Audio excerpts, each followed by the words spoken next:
Next piece I'm going to attack is the valve. This is a pretty straightforward little piece, not a whole lot of work going on here.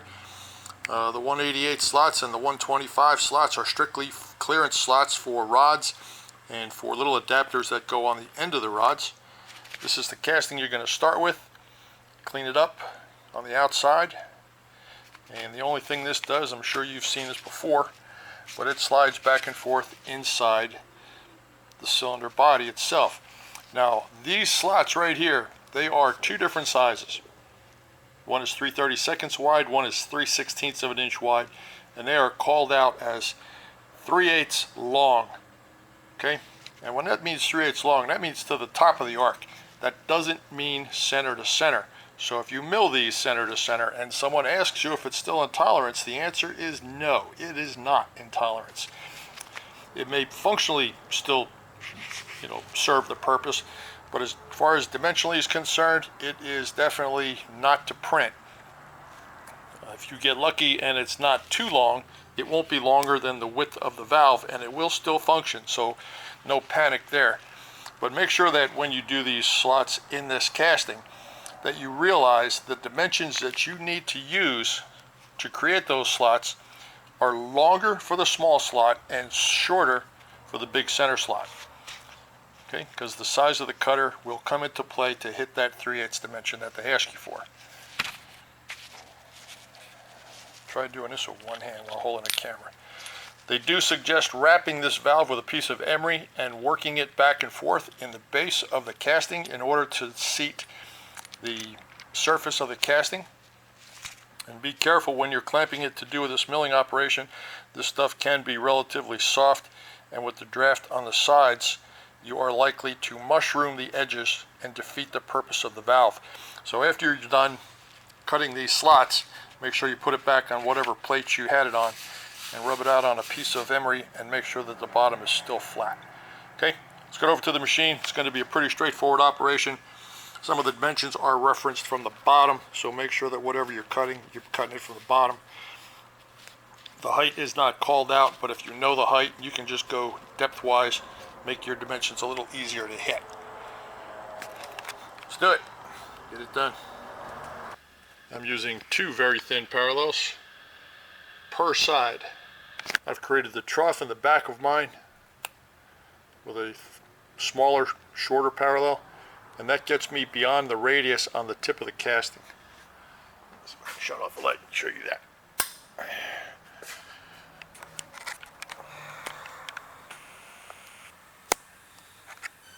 Okay. If there is a radius in there, you need to be aware that it exists and make sure that your parallel is not influenced by that radius. Okay, let's cut it down to 1/8 of an inch and put a pocket in there.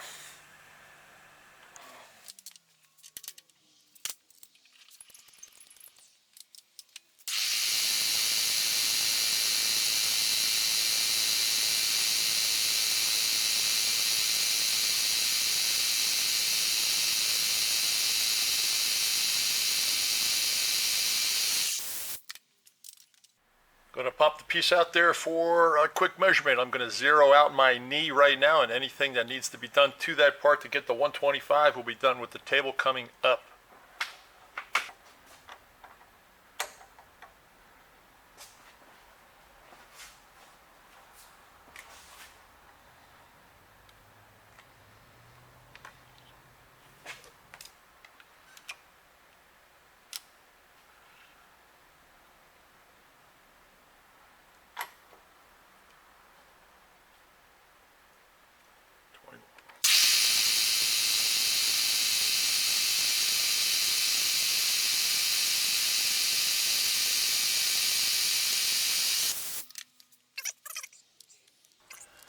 A 1/8 end mill, you offset 125 or 1/8 in every direction, plus and minus X, plus and minus Y. That'll give you the corner rounds and the 375 pocket.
when you are content with the pocket, take it back over on the emery and rub the edges off that were thrown up from the milling operation.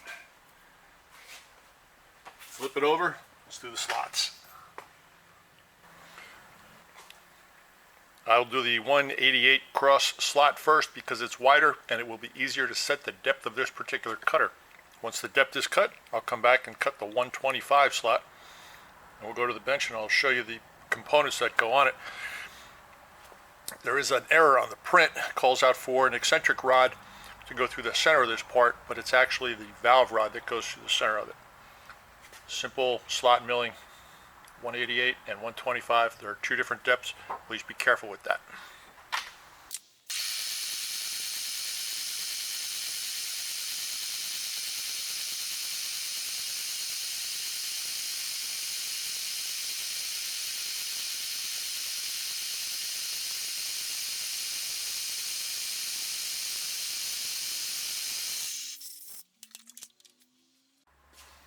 Just for sake of reference, I always put a black dot in the back left corner of my part. The way it goes back in, the way it came out.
The 125 slot coming across the x-axis is going to be higher.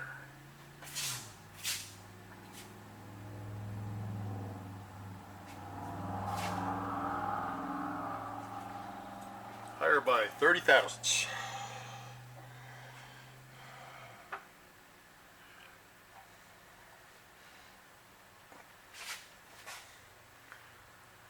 I'm using exactly the same stop on the quill. I have my table set at plus 30 right now. I'm going to drop the table and come back to 0. Bottom of that tool is now 30 thousandths higher than the bottom of that slot. Put it back on center.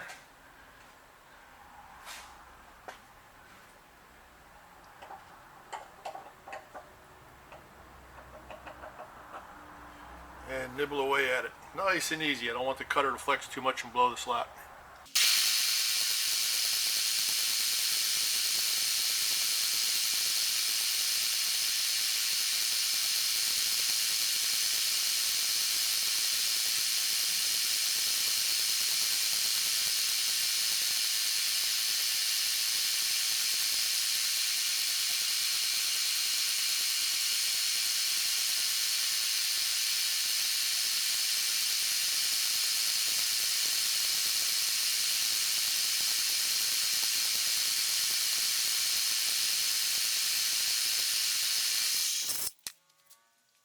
The slot has to accept the 125 rod, which it does. It's nice and reasonably snug. You do not want it reasonably snug. You want it to float in there. So a couple of thousandths worth of clearance would be a good thing. It goes in nice, but I just want a little bit more room.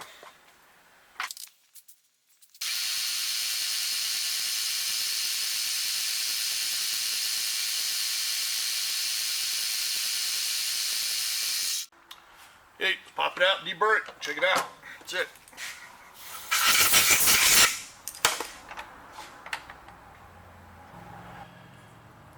Okay, right here on the print is where it says it must fit over the eccentric rod. It is not to fit over the eccentric rod. The eccentric rod is the link to the little swivel, and then it's a straight rod from the little swivel to this valve. So it's got to fit over the valve rod. If for some reason your valve rod is not the same size as the eccentric rod, fit it to the valve rod.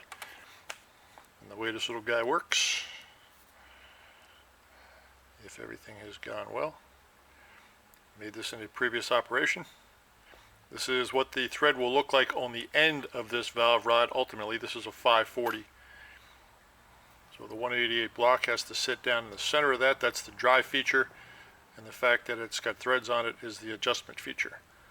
So when that's bottomed out, that is also supported. That's why they're different heights. Bottom's got a 375 square pocket in it. It has been rubbed across some 400 emery to give it that sheen. And I will wrap a piece of emery around this and use this as a little shoe shine polishing block down inside the cylinder to clean up the mating surface, so that's clean as well. If you haven't done your cylinder yet, make sure your slots are 375 long end to end and not center to center. If they are center to center, your ports will be very close to breaking through, and if there's any other scars on your cylinder floor, like maybe from the quarter 40 tap, it could compromise the compression or the sealing capability. I just ran a small file through the center of it. I'll run a small file across the outside edges as well. You can see a little bit of hair there. And that's it. Easy part. Another one in the books. For anyone not sure of what the shoe shine thing means, here's the emery around the valve itself. And by pinching it, by squeezing it, it'll keep it nice and tight. Press it against the bottom of the cylinder and work it back and forth.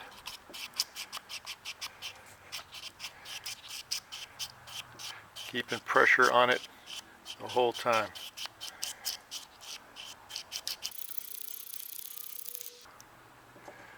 And the resulting effort will be rewarded.